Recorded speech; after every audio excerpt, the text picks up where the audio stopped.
Y ahora sí.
Hola a todos, bienvenidos y bienvenidas. Vamos a esperar unos minutos para que más personas se conecten y poder empezar el webinar.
Hola a todos y a todas, bienvenidos. Creo que ya podemos empezar con, con el inicio y esperar a que más personas se vayan conectando. Primero, muchas gracias por conectarse y muchas gracias por asistir a este webinar. En realidad, este es un webinar donde va a ser mucho el interactuar con ustedes y queremos que no solo nosotros compartirles lo último en tecnología que viene dentro de nuestra guía que hacemos cada semestre, que es el radar tecnológico, sino también tener su perspectiva frente a lo que los speakers les van a presentar.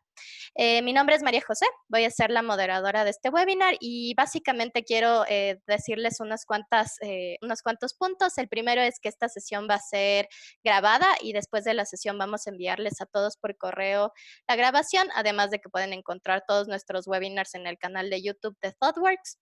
También vamos a enviar la presentación y un formulario de feedback. Es muy importante para nosotros que ustedes lo llenen después de la presentación. Demora 30 segundos, es súper sencillo para poder mejorar en los siguientes webinars. Segundo, nada más decirles que este es un espacio para todos, mantener el respeto. Y finalmente, si tienen preguntas, van a encontrar en la herramienta de abajo de su Zoom la opción de Q&A, preguntas y respuestas, para que puedan escribirlas. Y de igual manera, al final de la sesión, como les dije, la idea es tener esta conversación con ustedes, así que pueden encontrar la opción de levantar la mano para poder darles la palabra y de esta manera generar más conversación entre todos y tener también la perspectiva de las personas que están asistiendo. Con eso voy a dar introducción a todas las personas que estamos aquí como speakers. Eve, no sé si puedes cambiar o Fausto. Entonces, bueno, nuestros speakers van a ser Fausto de la Torre y Abraham, o Eve, como le decimos. Fausto es el director de tecnología de ThoughtWorks y Eve es consultor y desarrollador de ThoughtWorks. Y más adelante les voy a contar un poco más de cada uno. Como ya les dije, mi nombre es María José, yo voy a ser la moderadora y básicamente me encargo de toda la coordinación de marketing de ThoughtWorks Ecuador.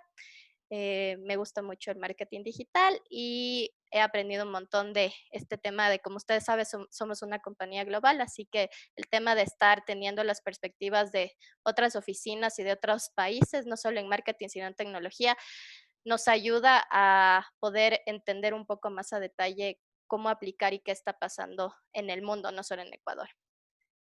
De ahí tenemos a Abraham, o Ave, como le decimos. Ave trabaja como consultor y es desarrollador full stack de ThoughtWorks, especialista en desarrollo mobile y es Associate Android Developer, certificado por Google. Se ha convertido, bueno, Ave ha contribuido en el radar tecnológico no solo como speaker en los radares pasados, sino también generando los blips, que ya más a detalle les van a explicar de qué se trata, pero son justo estas pequeñas bueno, blips, les llamamos a los pequeños puntos dentro del radar, que son diferentes herramientas, tecnologías, lenguajes, que nos ayudan a entender un poco más esta guía que hacemos. Y como les dije, presento el volumen anterior. Y finalmente está Fausto, que seguramente ya lo conocen, es nuestro director de tecnología. Fausto han contribuido un montón con otros webinars y otros espacios de presentación sobre tecnología. Él es algo importante aquí es que Fausto es miembro del Technology Advisory Board, que es esta junta de personas que se reúnen cada semestre a analizar cuáles son las últimas tendencias tecnológicas en herramientas, en lenguajes, etcétera. Y él es parte de este grupo. Entonces sabe mucho a detalle desde el inicio cómo se crea esta guía que hacemos cada semestre. Él está liderando y ejecutando todas las estrategias tecnológicas de Ecuador actualmente. Es bueno, sabemos que es programador, hace consultoría de software y tiene mucha experiencia liderando equipos multidisciplinarios y equipos que están en distintas regiones y países, que es algo muy característico de nuestra compañía. Entonces, con esta introducción de nuestros speakers, le doy la palabra a Fausto para que empiece el webinar. Listo, muchas gracias, Majo, y buenas tardes con todos. Bienvenidos a este espacio. Lo primero que quiero hacer es justamente agradecer a todos. Creo que estos espacios que vamos generando en comunidad tienen que seguir promoviéndose. Como ustedes saben, somos partícipes de esta línea de pensamiento donde el conocimiento se crea de manera colectiva y el compartirlo en comunidades es esencial. Entonces, muchas gracias por estar acá. Quiero presentarles primero, antes de comenzar a hablar del contenido del radar en sí, una breve introducción a qué es, aunque Majo ya nos habló un poco al respecto. Les quiero hablar de qué es, cómo está conformado y cómo fue creado en esta edición, que es algo interesante. Primero, es una publicación que hacemos al menos, o intentamos que al menos sea 2 veces al año, donde recopilamos la experiencia de los Toddworkers y de las Toddworkers alrededor del mundo para dar una opinión acerca de la tecnología. No es un estudio de mercado, no es un estudio de qué es lo que otros hacen, es contar nuestra experiencia de alrededor de 7,000 personas alrededor del mundo en los 5 continentes, haciendo tecnología, resolviendo problemas para clientes en diferentes industrias. ¿Cómo luce este proceso? Empieza en todas las oficinas recolectando estos blips, como mencionaba Majo antes. Por ejemplo, Abraham es una de las personas que colabora activamente eh, en esta recopilación de información, donde existe un representante de estas regiones que deba todos estos insights, toda esta información a una reunión que antes la hacíamos presencialmente durante toda una semana, donde poníamos toda la información y discutíamos. Alrededor de 200 blips entraban al inicio, de los cuales tenemos que desechar más de la mitad, y nos quedamos realmente con los que nos hace sentido a todos en esa mesa. Ese, ese board, ese grupo de personas lo conforman gente de todo el mundo, entre los que están Milford, Rebecca Parsons y Martin Fowler. Es interesante cómo estas reuniones se llevan a cabo semestre a semestre de manera presencial. Sin embargo, en esta ocasión tocó hacer esta reunión de manera remota. Y fue súper interesante. Algunas ganancias, siempre hay trade-offs en estas cosas. Algunas cosas súper buenas, otras cosas que nos dejan con unas ganas de poder estar presencialmente para compartir otro tipo de cosas, como las conversaciones que surgen en los pasillos, como el estrechar lazos con gente de otros lados y cosas por el estilo. Sin embargo, creo que fue bastante efectiva esta vez de hacerla de manera remota. Ahora bien, ¿en qué consiste el radar? Como les decía, es nuestra opinión alrededor de la tecnología. Nuestra opinión se divide en 4 anillos. Adoptar, probar, evaluar y resistir. Ahí está donde radica el meollo del asunto. Hay varias tecnologías, varias técnicas, varias plataformas que nosotros vemos en el mercado, que las hemos utilizado en nuestros clientes, que vemos que están listas para organizaciones grandes, que en su espacio resuelven de manera excelente el problema adecuado, y son esas las que nosotros recomendamos adoptar y estarán en el anillo más cercano al centro. Aquellas que nosotros hemos visto ya buenos resultados, sin embargo, que no vemos que es ya un por defecto, llamémoslo así, son las que vamos a considerar en este anillo de probar. Aquellas tecnologías, herramientas técnicas y plataformas que consideramos interesantes, pero que todavía no las hemos visto en producción, pero sin embargo son prometedoras, las colocamos en el anillo de evaluar. Y aquellas cosas que nosotros creemos que se tiene que ir con mucha precaución, que se tiene que evaluar muy bien antes de tomar una decisión, son las que nosotros ponemos en resistir, que no es evitar, no es dejar de hacer, sino tratarlo con mucha precaución. Ahora bien, estos son los 4 anillos y hay ahora 4 cuadrantes donde más o menos categorizamos esta información, que son técnicas, lenguajes y frameworks, plataformas y herramientas. La división, muchas veces alguien puede decir, esto cae en otro cuadrante. Sí, es cierto, puede llevarse a ciertas confusiones, es una manera de segregar la información. Sin embargo, la opinión y la parte más importante radica en los anillos, como les había dicho. En esta edición, los blips nuevos lucen con un anillo alrededor del blip. Los que se han movido con una línea hacia donde se han movido. Y los que están sin cambios y vienen de ediciones pasadas son los que no tienen ninguna decoración, por así decirlo. Y el radar, ¿por qué es radar? Es para hacer esta analogía, ¿no? Imaginemos que nosotros como empresas estamos en el medio y hay varias tecnologías que están a nuestro alrededor y de cuáles las tenemos que tomar en cuenta. Las que están más cerca son las que más fuerte la opinión tenemos de hacia adoptar, y las que están más lejos son las que deberíamos visualizarlas de algún modo. Dado eso, vamos de lleno a lo que sucedió y cuál es el contenido de este radar de la edición 22, que por cierto, esta vez con esta edición se cumplen los 10 años del primer lanzamiento del radar. Han sido 10 años que hemos venido haciendo este esfuerzo y lo seguiremos haciendo. Uno de los, cuando estamos hablando del radar, surgen varias conversaciones y hay varios blips que van relacionados y que forman un tema, de alguna forma. Dentro de estas conversaciones hay ciertas cosas que se repiten y que vamos viendo como un patrón, por así decirlo. Y uno de esos es este: las perspectivas de datos que maduran y se expanden. ¿Qué quiere decir esto? Hemos visto cómo los datos y la administración y gestión de datos no es algo nuevo, ya es algo que se venía hablando desde hace muchísimos años, décadas. Sin embargo, siempre sigue tomando mayor y mayor relevancia. Hoy hablamos de los pipelines como de los pipelines de datos, por ejemplo, hablamos de modelos de machine learning, hablamos de varias cosas y cómo hoy las empresas están tomando decisiones en base a los datos, lo cual infiere un cambio organizacional y una maduración de las herramientas y prácticas alrededor de este ecosistema que puede hacer esto posible.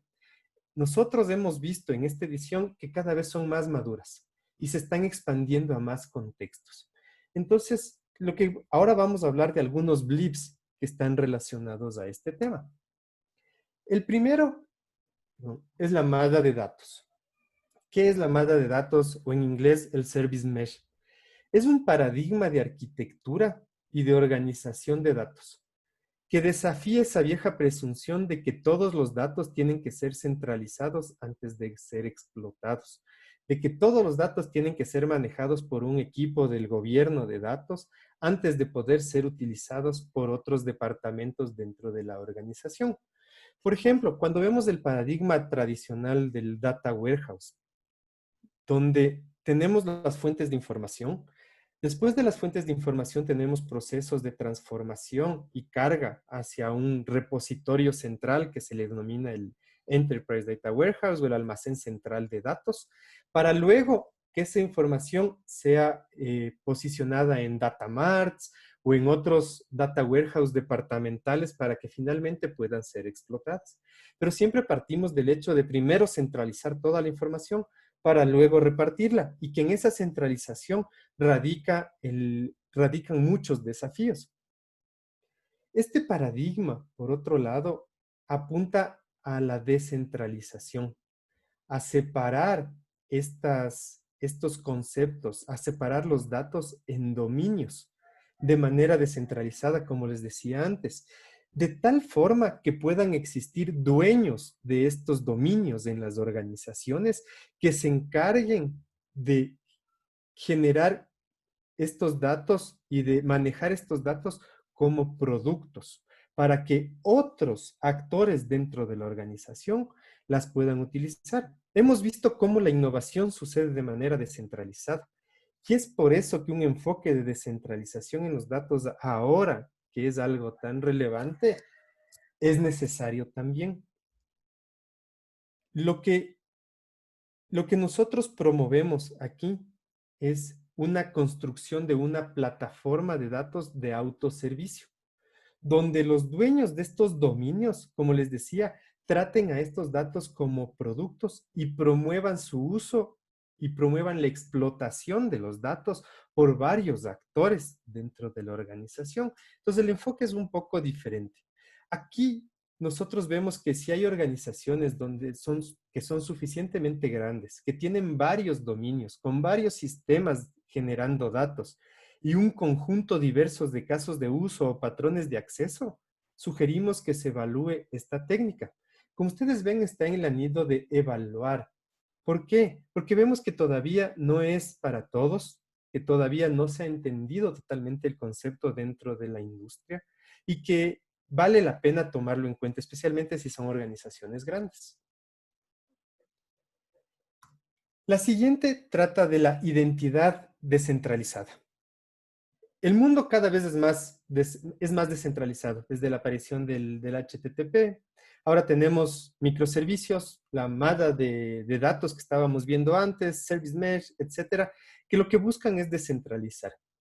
Sin embargo, en todos estos paradigmas vemos que la identidad, la gestión de la identidad sigue centralizada. La aparición de blockchain y los ledgers distribuidos, estos libros de transacciones distribuidas, ahora nos da un fundamento a este concepto de identidad descentralizada, que básicamente es un sistema donde las unidades de identidad, llámese personas, organizaciones, etcétera, están distribuidas en diferentes almacenes, teniendo una raíz de confianza única, en lugar de tener los repositorios centrales de identidades, como los LDAPs y demás que conocemos. Aquí lo que estamos hablando es de descentralizar, de poner en diferentes repositorios, pero con una única raíz de verdad. Vemos que todavía no existe un gran movimiento en este espacio, pero vemos con buenos ojos lo que se puede venir alrededor de esto. Es por eso que está en el anillo de evaluar. Todavía no le estamos diciendo que se lo debe probar o se lo debe adoptar, pero sí tomarlo en cuenta. Si van a tomar decisiones de tipo de arquitectura a largo plazo en relación a la identidad, vale la pena evaluar también este paradigma. Otro tema, otro blip que saltó en este espacio es Apache Pulsar. Cuando estamos hablando de datos, generalmente ahora estamos hablando de lo que se conoce como Big Data, ¿no? No siempre, pero cuando estamos hablando de Big Data, de grandes volúmenes de información que viajan rápidamente, muchas de estas cosas requieren hacer un streaming de datos, que los datos pasen de un lado al otro para que puedan generar valor, para que se puedan transformar, para que en realidad podamos sacarle el provecho y generar ese conocimiento que queremos de los datos. Dentro de esta parte hay la parte de ingeniería de datos, donde nosotros buscamos hacer todas estas transformaciones, limpiezas, extracciones, etcétera, de forma continua e incluso para que puedan ser tratados por los modelos o que puedan ser visualizadas en tiempo real, por ejemplo. Dentro de esta línea hemos visto cómo Kafka ha sido la herramienta que muchas organizaciones la están tomando como una decisión por default, llamémoslo así, en este espacio. Sin embargo, vemos que Apache Pulsar entra como un competidor de Kafka que soporta nativamente temas como multitenant o georreplicación y que incluso tiene ya acceso controlado por roles de manera nativa. Igualmente viene con una funcionalidad con aspecto de almacenamiento escalonado, que lo que nos permite es guardar información histórica, llamémoslo así, para que los consumidores puedan hacer uso de estos logs de manera en retrospectiva. Básicamente de almacenar grandes volúmenes de información de logs que luego puedan ser utilizados. Y para eso utiliza esta técnica de almacenamiento escalonado. Y aunque es bien prometedor, hay varias oportunidades de mejora todavía. Ahora mismo, si es que se quiere utilizar Pulsar, requiere administrar por uno mismo, por la organización, varias piezas de tecnología como Zookeeper, Bookkeeper, entre otras. Lo que vemos aquí, y es por eso que también está en el anillo de evaluar, es que puede ser un competidor más grande en los próximos años o meses, quién sabe, de Kafka. Y está bien echarle un ojo. Por otro lado, tenemos esta técnica que es entrega continua para aprendizaje automático, o en inglés denominado Continuous Delivery for Machine Learning Models.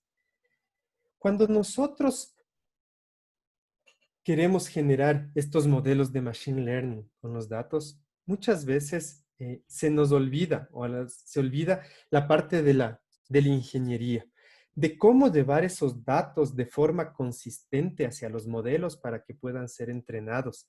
De tal manera que si yo cambio algún tipo de información o algún campo o alguna transformación que es requerida, no se haga un proceso tan artesanal y pesado de varias personas ahí tratando de acomodar las cosas.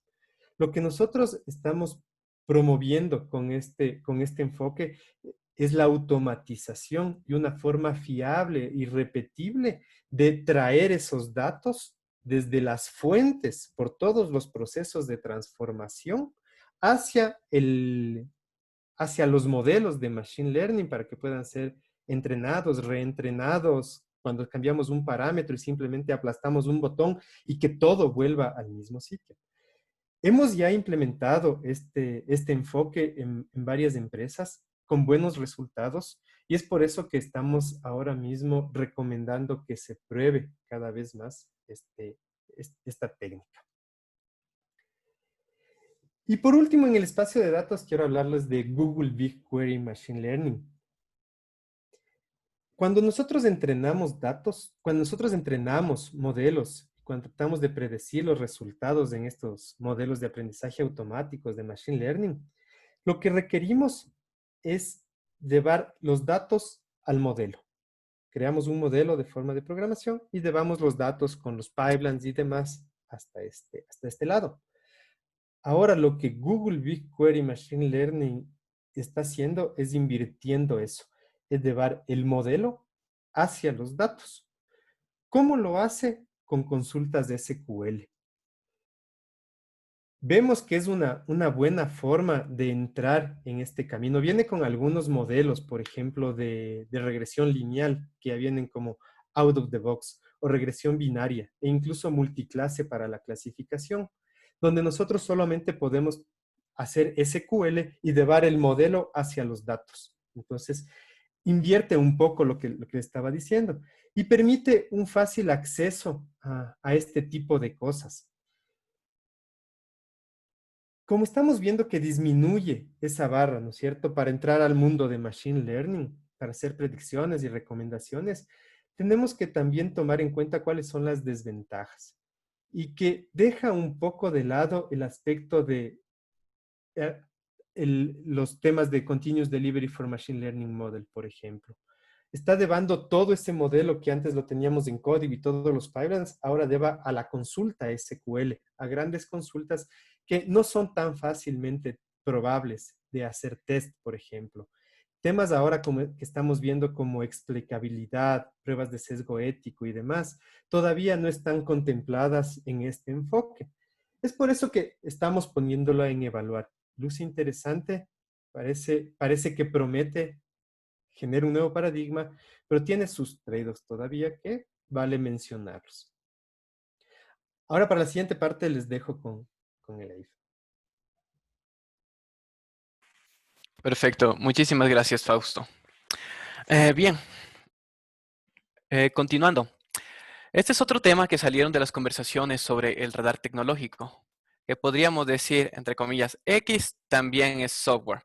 ¿Y a qué se refiere? En resumen, podríamos decir que son las prácticas de ingeniería que hemos desarrollado durante las últimas décadas con respecto a software que se pueden aplicar a otros ámbitos o aplicar de manera eficiente a lugares en donde se estaba menospreciando este tipo de prácticas.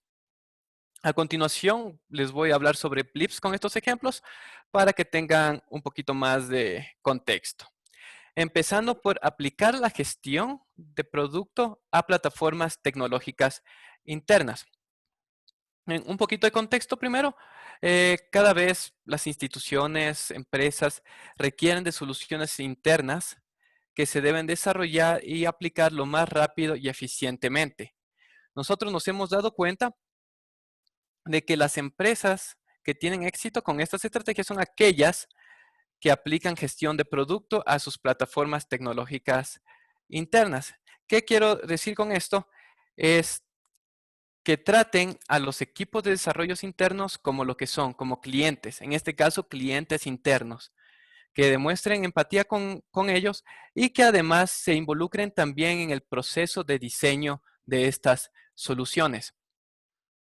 ¿Por qué? ¿Qué es lo que ha estado pasando? Empresas que proporcionan o muchas veces también no lo hacen, no proporcionan este tipo de plataformas a los clientes internos, a los desarrolladores para sus soluciones o que no se involucran en el diseño, lo que produce a la final sistemas internos que no son utilizados por las personas que deberían hacerlo, o sistemas que están desplegados y que están simplemente consumiendo recursos, o en otros casos soluciones que están muy bien diseñadas, pero que no tienen el aval de la infraestructura y de las plataformas internas para desplegarse. Es por eso que como Softworks recomendamos que se adopte la gestión de producto a las plataformas internas. Siguiente, Fausto, por favor.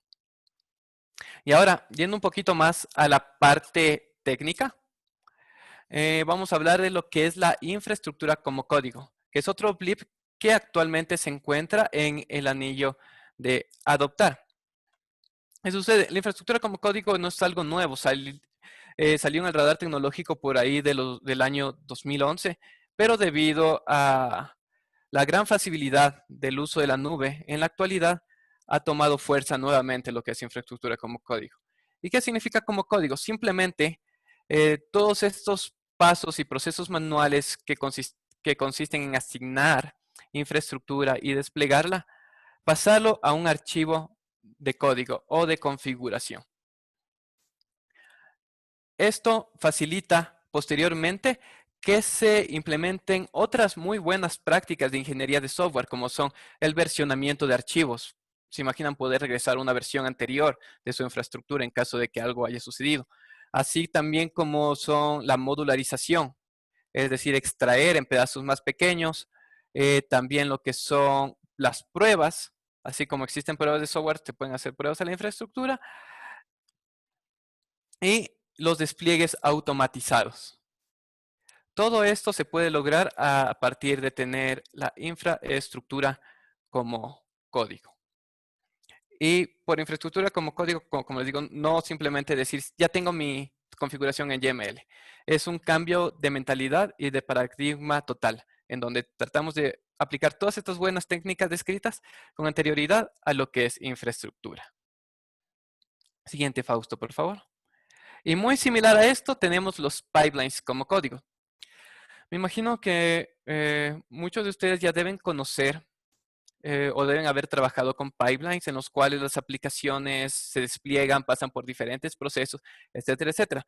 Ahora, con el incremento del uso de microservicios y también de microfrontends, el uso de pipelines es cada vez más común, en que equipos quieren estar separados del resto de los procesos para ser un poco más independientes y entregar valor de una manera más rápida.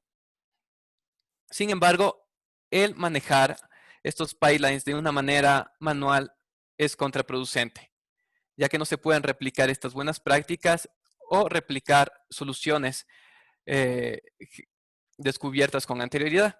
Al igual que como con la infraestructura, se trata de buscar soluciones que permitan de una manera declarativa definir todos estos pasos de los pipelines en archivos de código o de configuración. Y a su vez buscar infraestructura o proveedores que soporten este tipo de paradigma de pipelines como código. Y nosotros como software consideramos de que esta es una de las características esenciales para que alguien adopte o no un proveedor de integración y entrega continua. Es por eso que este blip está en el anillo de adoptar.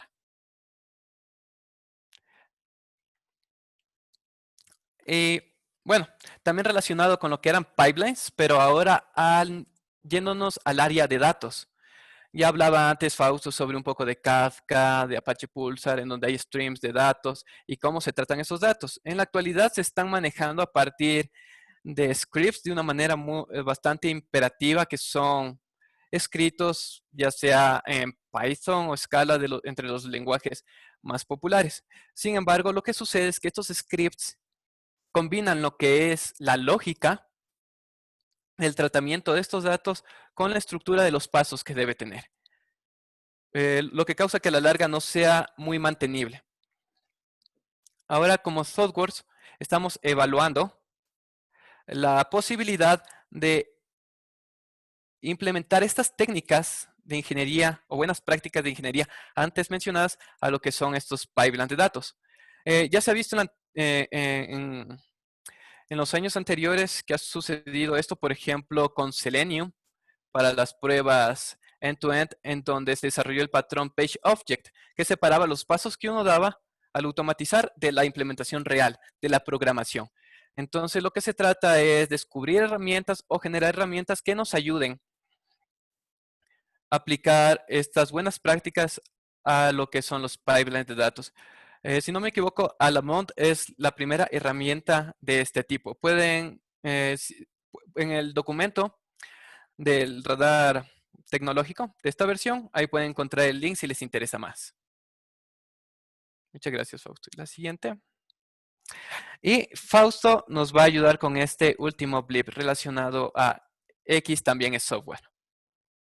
Sí, en relación a lo que estaba mencionando Abraham, y que la nube juega un papel preponderante en todas estas cosas, ¿no? O sea, en cómo nosotros ahora mismo la estamos utilizando, vemos cómo los startups y nuevas empresas simplemente adoptan desde el principio y son nativos en cloud desde que nacen, ¿no?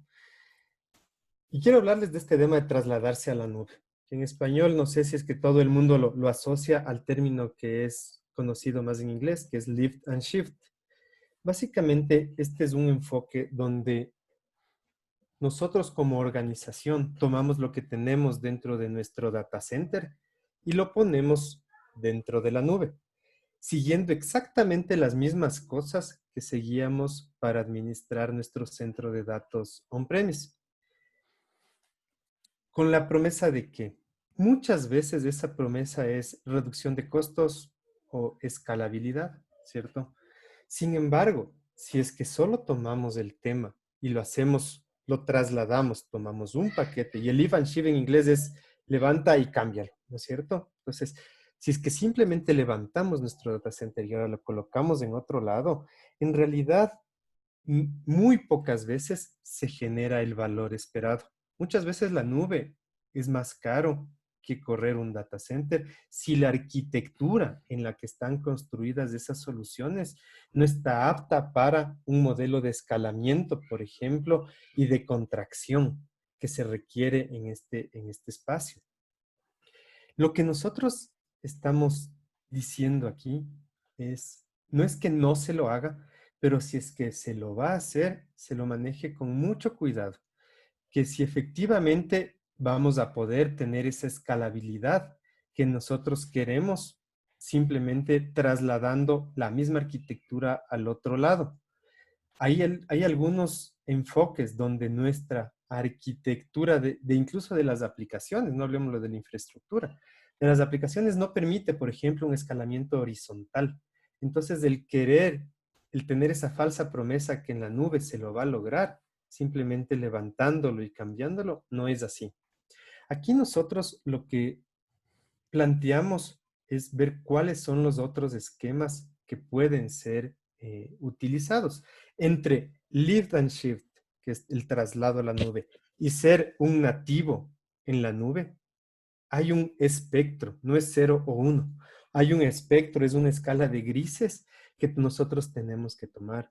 Se puede hablar de hacer una reingeniería para la plataforma, de cómo ahora podemos llevar esto, de cómo los accesos, la seguridad y cosas por el estilo van a cambiar, hasta una rearquitectura de nuestras soluciones desde la parte de la aplicación para que puedan ser llevadas a la nube y en realidad obtener los beneficios y esas promesas que tenemos acá. En resumen, si es que están pensando en esto, sean muy cautos, muy cautas en tomar una decisión de hacer un lift and shift. Hay varios espectros que ya los he mencionado que se deberían considerar al respecto. Para continuar, otro tema que salió, y más bien fue un metatema, es este elefante en el Zoom. Es, para las personas que hablan inglés quizás pueda parecerles algo familiar. Sin embargo, hay esta expresión en inglés, yo al menos no la escuchaba mucho en español de "There is an elephant in the room", que hay un elefante en el cuarto, ¿no? Cuando hay un tema que está en la cabeza de todos, pero nadie lo dice, cosas por el estilo, o está omnipresente, se dice que hay el elefante en el cuarto. Entonces se utilizó esta analogía, ¿no? Para el elefante en el Zoom de Room. El, ¿Qué es este tema? A la final vimos, y creo que bueno, ya es evidente de que estamos en remoto, ¿no? Este webinar, la forma en la que se creó el radar, es justamente lo que llama la atención de este tema que estamos hablando ahora mismo. Y es que las herramientas de software ya venían madurando en relación a esto. No es, el COVID disparó muchas cosas, la pandemia que estamos viviendo y los efectos que esto está trayendo aceleró mucho lo que ya se venía viviendo. Pero hay herramientas que ya estaban maduras y que venían madurando para promover este trabajo remoto. Por ejemplo, en el caso de cuando nosotros tenemos equipos multidisciplinarios entre diseñadoras, diseñadores, ingenieras e ingenieros, donde buscamos realmente solventar un problema, una necesidad mediante software, lo que buscamos son datos, es buscar la percepción, es buscar qué es lo que está haciendo los usuarios, de tal forma que nuestros productos puedan cambiar acorde a sus necesidades. Todo esto en el espacio de XD, de Experience Design, experiencia de usuario, etcétera. Una de las herramientas que hemos visto útil en este espacio es el Optimal Workshop, que lo que nos ayuda a hacer es prototipos que los podemos distribuir con diferentes muestras y demás a diferentes poblaciones donde nosotros queremos validar ciertas hipótesis. Y lo que hace esta herramienta es proveer estos prototipos, te ayuda a construir estos prototipos y te ayuda a capturar la información de la interacción de los usuarios.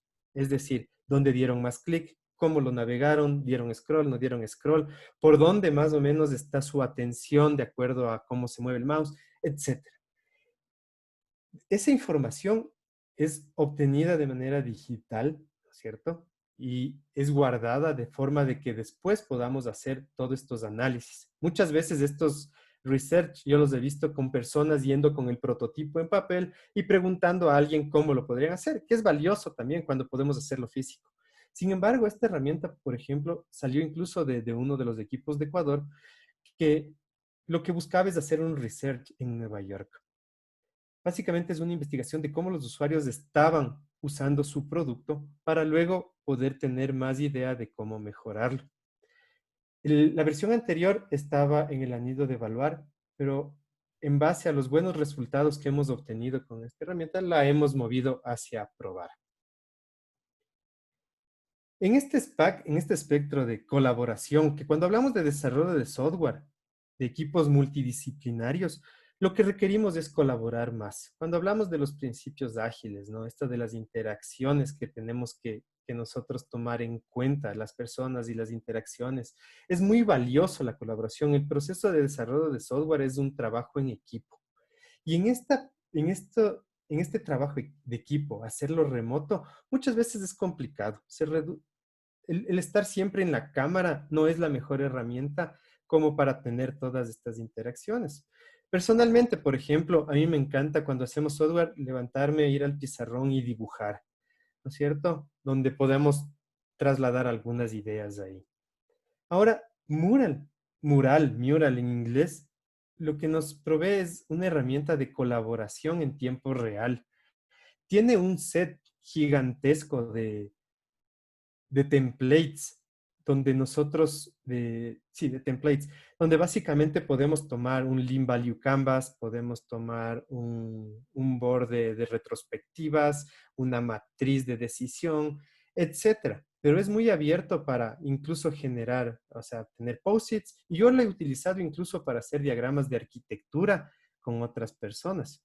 Es, es una buena herramienta y por eso está en el anillo de probar. Nuestros equipos alrededor alrededor del mundo lo están utilizando de manera bastante exitosa.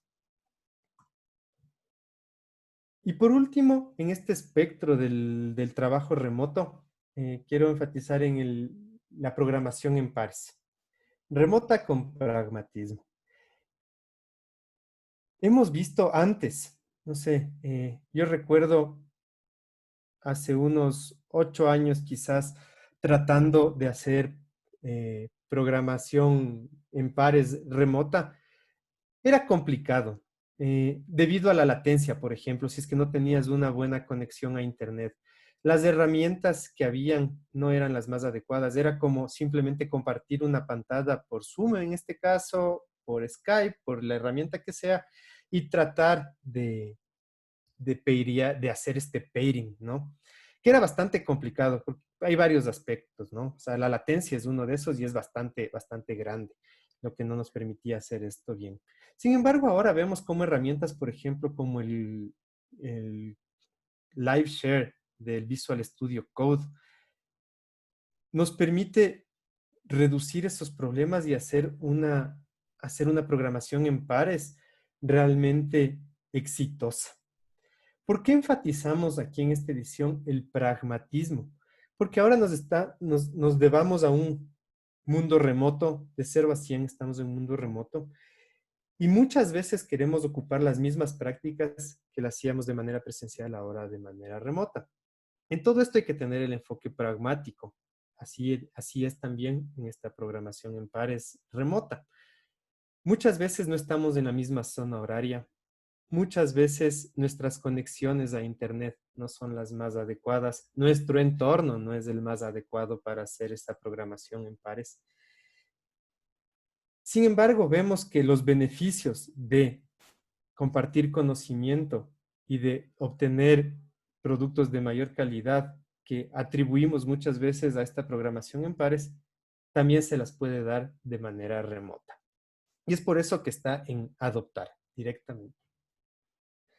Con eso paso al Leif para que nos cuente un poco de qué pasa en el mundo del frontend.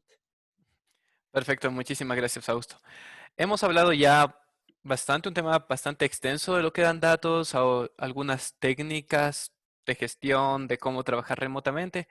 Y también sabemos que la comunidad frontend es bastante grande y bastante activa. Es por eso que hemos seleccionado algunos blips de los cuales quisiéramos dar nuestro punto de vista. Por favor, Fausto. Y uno de los primeros es sobre React Hooks. React Hooks cambió el paradigma en el que el estado de las aplicaciones de React era manejado. Y la concesión de softwares a nivel mundial, a partir de todos los debates que ha habido y demás, es que los hooks mejoran la legibilidad del código en React, así como la reusabilidad de los componentes. Es por eso que para esta edición del radar tecnológico lo hemos movido al anillo de adoptar. Como recomendación de softwares, es algo que podrían usar desde el principio como la opción por default para manejar estados. La siguiente, porfa. Perfecto. Y siguiendo la misma línea de React, estamos hablando ahora de React Testing Library. Esta librería de pruebas se ha hecho espacio entre los diferentes anillos del radar, moviéndose creo que en cada una de las ediciones anteriores. Y el resultado de la experiencia de los y las profesionales de softwares alrededor del mundo es que las pruebas realizadas con React Testing Library son menos frágiles que aquellas realizadas, por ejemplo, con Enzyme, ya que React Testing Library, desde su filosofía, ayuda a probar los componentes y las relaciones entre sí, más que los detalles de la implementación. Debido a esto, se escribe menos código, es más legible y nos da unos resultados mucho más robustos al momento de testear. Es por eso que ahora lo hemos movido al anillo de adoptar, mientras que en el volumen anterior del radar tecnológico estaba en la parte de probar.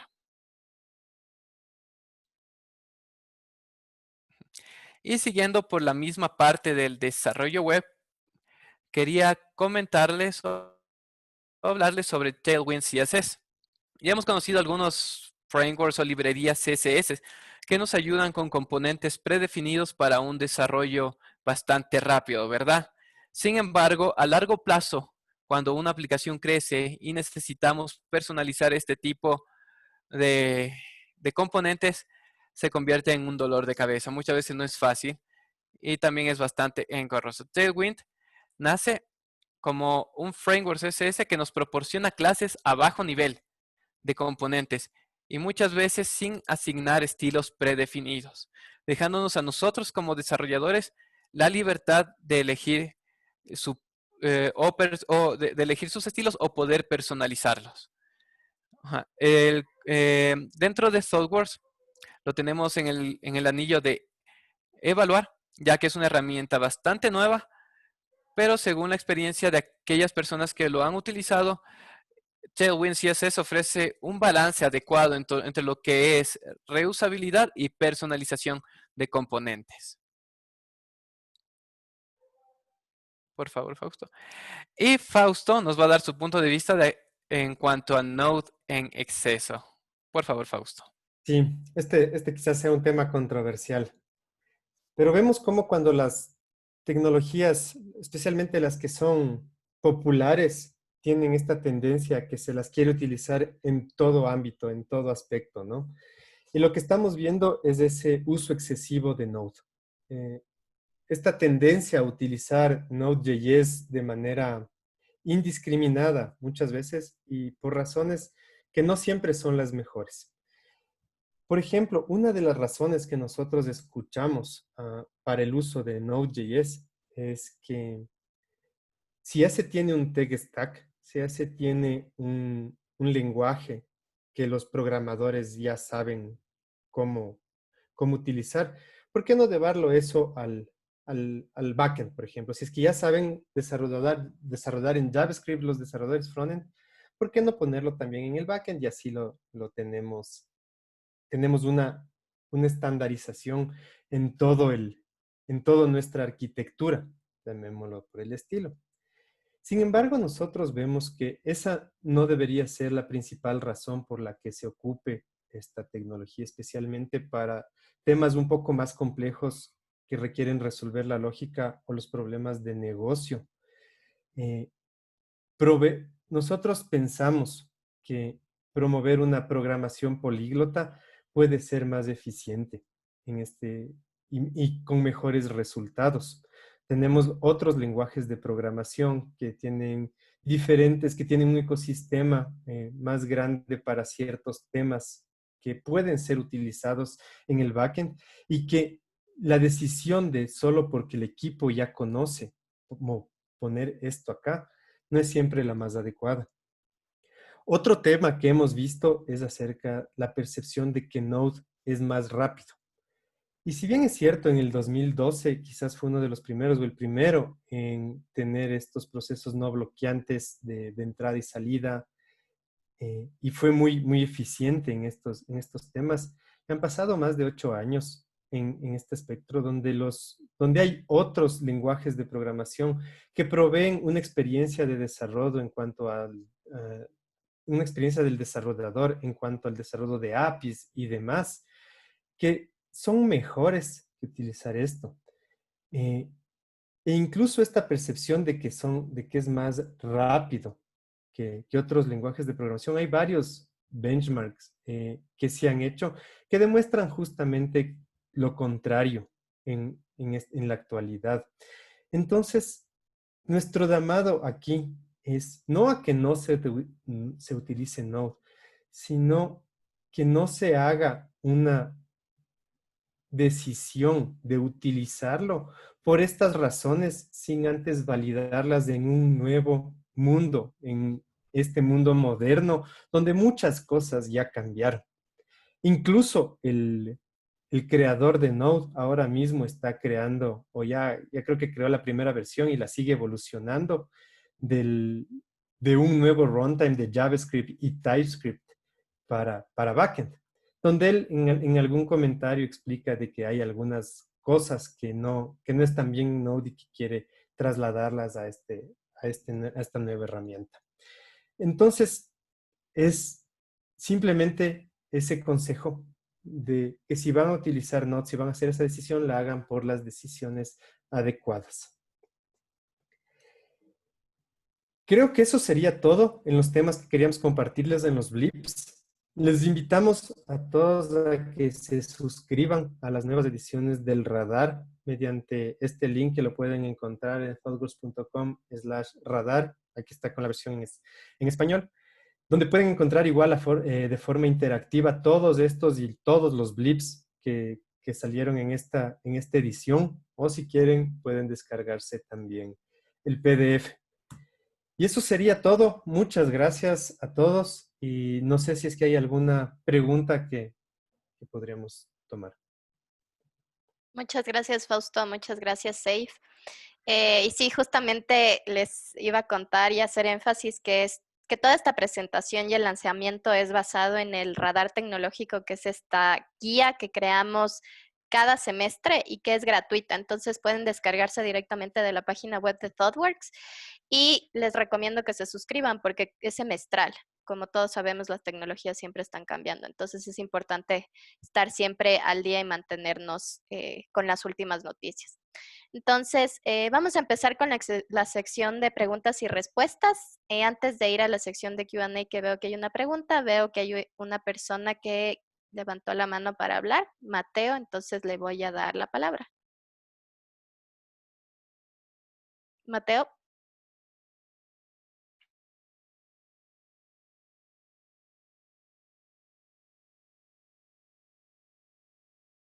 Mateo.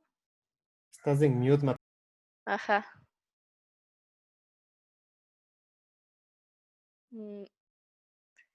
Bueno, tal vez se le aplastó.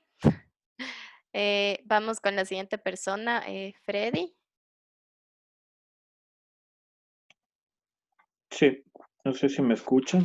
Sí, te escuchamos. Mi pregunta, ¿cómo están? Bueno, gracias por toda la información. Mi pregunta iba a la parte de Node. Bueno, al menos de mi parte sí lo utilizo bastante, pero también estaba leyendo sobre este nuevo lanzamiento de Deno y los problemas que ahorita se enfrenta Node en cuanto a la seguridad. Entonces, yo quería preguntar cómo decidir o qué debería plantearme, qué preguntas debería plantearme para un stack que combine las herramientas que me da Node con otras herramientas, porque justo eh, en el slide que decía de que no se debía utilizar Node en exceso. Entonces quisiera un poco más de guía o que aclaren un poco más el tema. Esa era mi pregunta. Sí, gracias Freddy por tu pregunta. Creo que para la evaluación de tecnologías existen varios mecanismos, ¿no? Desde qué es lo que sé, cuáles son los problemas que intento resolver. Si es que quizás necesito, por ejemplo, si es que mi problema radica en la gran cantidad de datos, por ejemplo, que tienen que ser tratados de manera muy rápida y cosas por el estilo, hemos visto cómo, no sé, lenguajes funcionales o con el paradigma funcional como Scala, por ejemplo, dan muy buenos resultados. O cuando estamos hablando de que queremos un lenguaje de programación que nos permita interfaces de acceso, proveer interfaces donde sean un poco más estables, donde nuestros programadores ya, por ejemplo, conozcan y requiera el negocio cierto paradigma orientado a objetos, por ejemplo, donde podamos modelar el ambiente del negocio dentro del software. Pues por estilo, quizás un lenguaje tipo Java, C Sharp o Kotlin puede ser eh, puede ser mejor. Creo que hay muchos aspectos por los cuales se podría tomar una decisión al respecto y dependerá mucho del problema que trates de resolver. Incluso hemos visto cómo esta programación políglota se la utiliza dentro de un mismo componente. Tenemos un compañero que aboga mucho por esto, ¿no? Donde las interfaces de acceso deberían ser en lenguajes tipados y la parte donde se generan los DCLs, donde se genera la lógica del negocio con un poco de lenguajes más dinámicos, por ejemplo. Entonces, llevar a diferentes aspectos esta esta línea. Lo único que queremos recalcar con este node en exceso no es determinar en qué puntos y en qué puntos no, sino tener esa conciencia de que hay otros lenguajes, de que hay otras herramientas en el ecosistema, de que pueden estar más preparadas, de que pueden tener más librerías alrededor, o un ecosistema más listo para poder resolver el problema.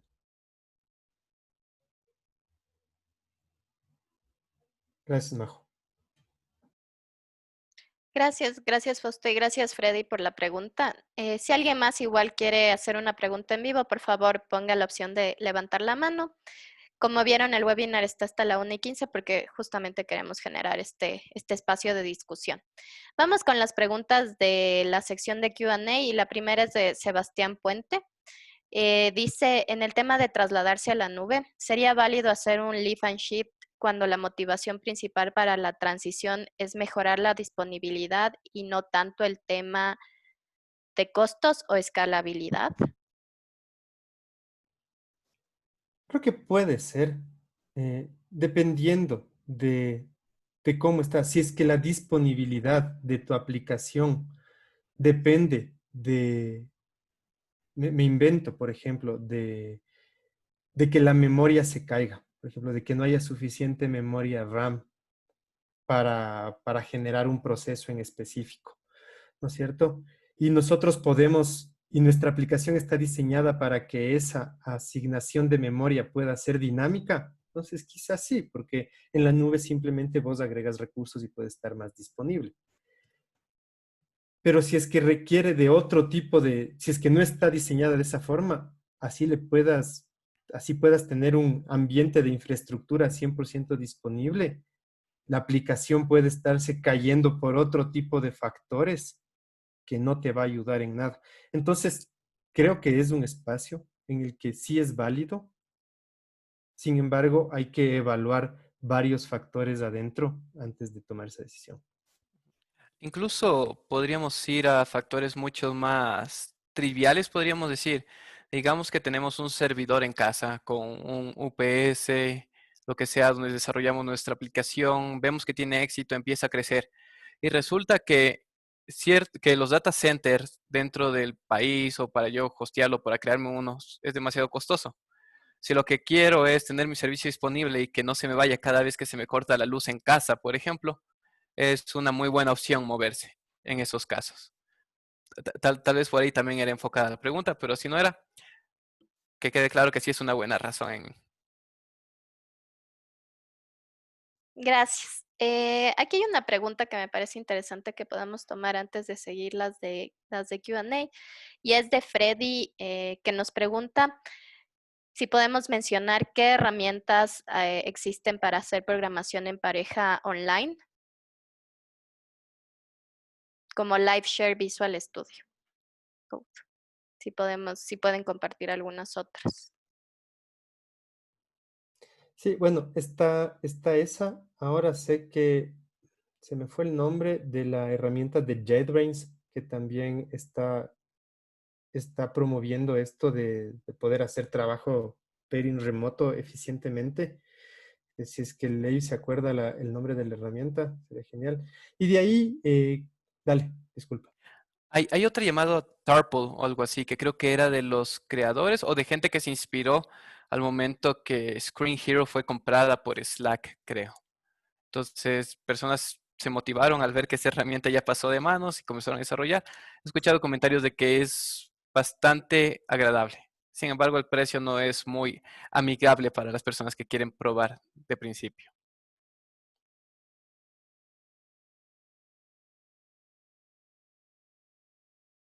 Y aquí Y tenemos una persona que habla de Asana.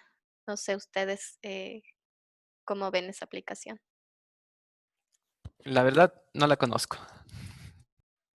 Sí, en términos del radar, aparecieron algunas de estas que hay algunas personas que la están probando. Personalmente no las he probado, no las he probado todas, pero esta de JetBrains y la otra del LiveShare, del Visual Studio LiveShare, me parecen que están dando de qué hablar. Al menos la de LiveShare apareció en el radar, creo que en el anterior o el previo a este también como recomendación.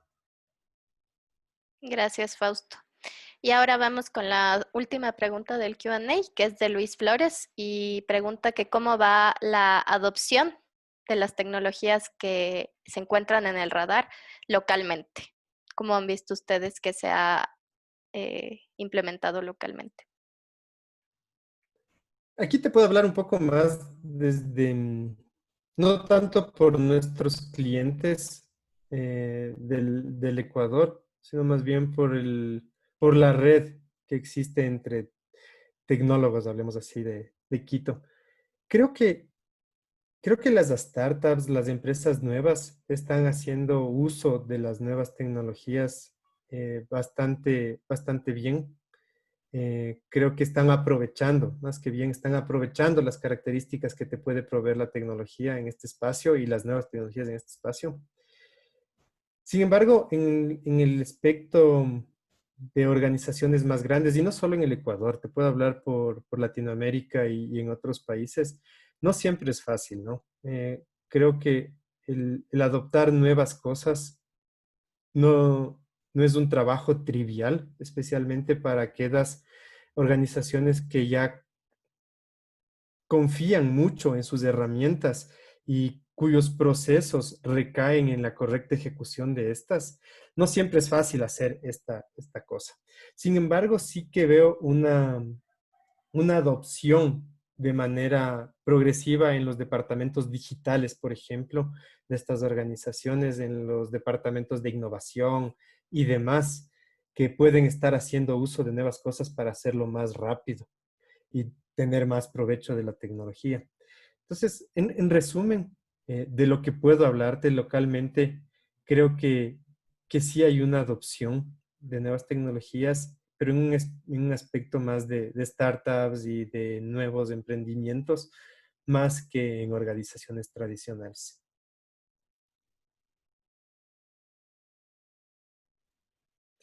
Espero se pueda hacer este follow-up que tanto quita ventajas competitivas. Dependerá. No creo que solo el uso de la tecnología te dé una ventaja competitiva per se. Creo que hay aspectos dentro de la organización que tienen que cambiar para poder utilizar este tipo de cosas y sacarles el provecho. He visto cómo organizaciones eh, tratan de utilizar nuevas tecnologías solo por utilizarlas y caen en temas de, primero, de que su gente no está lista para hacerlo y comienzan a mal utilizar estas tecnologías, provocando más desaciertos que lo que ya tenían con tecnologías pasadas, por ejemplo. Entonces, creo que las ventajas competitivas que te puede dar algo tienen que estar muy asociadas a los modelos de gestión y modelos de negocio y modelos internos de organización y cultura dentro de las organizaciones para que en realidad se pueda hacer uso de estas. Quizás podamos tener otra sesión, me parece un buen tema, donde podamos tener un panel de discusión alrededor de esto. Gracias, Luis. Gracias, Fausto. Vamos a continuar. Una persona escribió, Alireza, escribió, pregunta en qué medida el COVID-19 en los desarrollos en el radar tecnológico acelera algunos desarrollos o cambiará el curso del desarrollo en los próximos meses.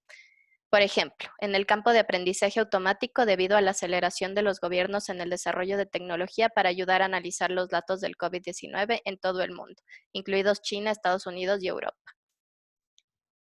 Sin duda, yo estoy totalmente de acuerdo con eso. El otro día estaba leyendo un post en LinkedIn que decía, ¿quién aceleró la transformación digital en tu organización? Si fue un innovador, si fue, no sé, el gerente de la empresa, el agile coach y todos los actores que puedan haber, o fue el COVID. Y en realidad, no es que es el COVID, ¿no? Es la necesidad de superar una situación que te pone en algo que no quisieras pasarlo. Entonces, sin duda, la situación que estamos viviendo está acelerando muchas cosas. Desde el punto de vista, creo que muchas tecnologías van a tener que ir a la par de esta cosa. Al momento que, por ejemplo, las escuelas tienen que ir a casa, eh, toda la parte de educación virtual tiene que acelerarse. Yo soy padre de dos y tengo que decir que en realidad cómo se lo está llevando ahora es simplemente llevar la educación presencial hacia un entorno virtual, que no es lo mismo que hacerlo en un entorno digital desde el momento cero, por ejemplo. Esa es una de las cosas que creo que va a ir cambiando y quizás en un futuro vayamos a ver, no sé, colegios 100% digitales, como hay los bancos digitales, etcétera, ¿no? Que pueden tratar de estos temas, tomar esta crisis como una oportunidad. El mismo hecho, por ejemplo, de que los servicios de entrega, de delivery, ahora estén tan grandes y hayan las partes de georreferenciación, de tratar los datos más rápidamente y cosas por el estilo, van a ser necesarias y se va a empujar a que esa mejora sea mucho más acelerada. Entonces, en resumen, creo que sí. Creo que esta situación está poniendo en evidencia que hay muchas cosas que podrían, que deberían, que tienen que ir más rápido. Y va a pasar. Gracias, Fausto. Vamos con una pregunta de Junior Mera. Él dice, en los temas de migración a la nube, ¿una organización debe adherirse a una sola nube o tomar lo mejor de cada nube? No Yo sé puedo si, responder esa, si claro. deseas, Fausto. Perfecto. Sí, en el radar tecnológico de la vez pasada, el volumen 21, hubo un tema que era como que Lambda Pinball, que ahora hay un montón de servicios en la nube como serverless, funciones, etcétera, que te venden esta idea de que ya no necesitas tu computadora para hacer estas funciones, simplemente le delegas a alguien más.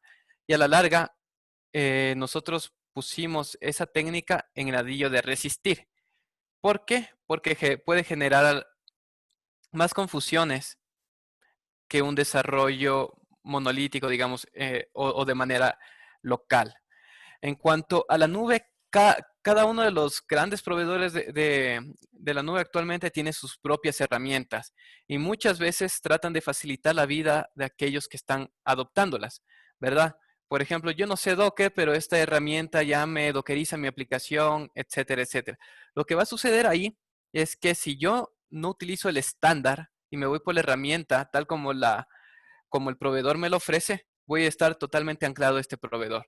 Si a futuro, digamos, su nivel de calidad disminuye o sus costos aumentan, una migración sería muy difícil de realizar. En este caso, la recomendación sería tratar de utilizar la mayor cantidad de estándares posibles. Es decir, si yo tengo mi aplicación dockerizada, sé que la puedo desplegar en cualquier clúster, sea de Google, de Amazon, de Azure o de lo que sea.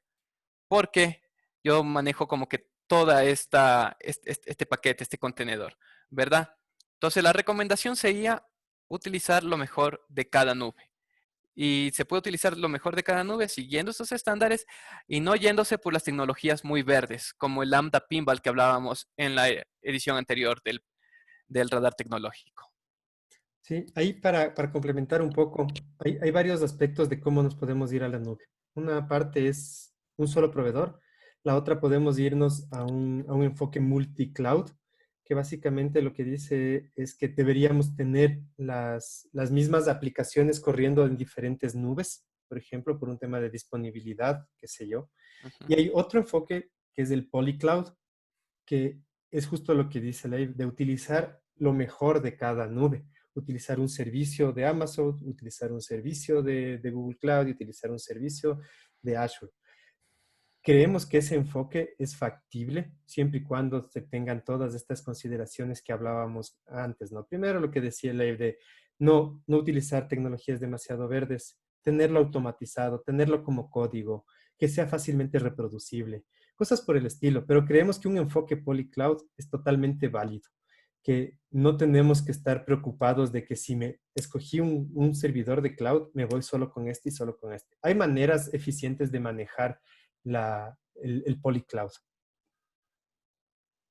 Estamos sobre el tiempo, así que voy a dar la palabra a Jimena para terminar. Y las preguntas que no pudimos responder, no se preocupen que vamos a intentar que los speakers las respondan para enviarles por el correo. Jimena. Jimena, estás muteada.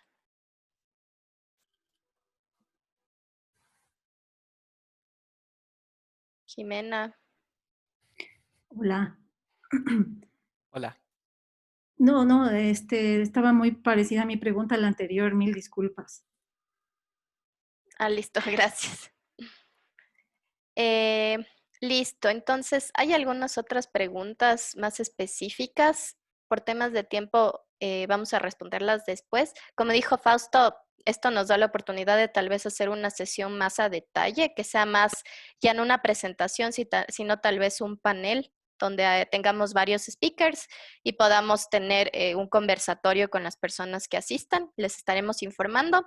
Y solo quiero agradecerles por haber asistido al webinar, agradecer a nuestros speakers, comentarles que vamos a compartir los webinars de junio para que ustedes puedan igual asistirse, y el siguiente que tendremos es justamente la siguiente semana y es sobre salud digital para combatir el COVID, donde vamos a hablar sobre un proyecto específico que realizamos con un cliente de Estados Unidos y cómo esto se ha reflejado en resultados positivos con la situación actual. Entonces, les estaremos enviando el link para que se puedan suscribir, registrarse, perdón, al webinar. De igual manera, por favor, no se olviden de llenar el feedback. El link del feedback está en el chat. De igual manera, les llegará por correo. Y Fausto, Eve, no sé si quieren decir algo para cerrar. En todo caso, muchas gracias a todos y que tengan una buena semana.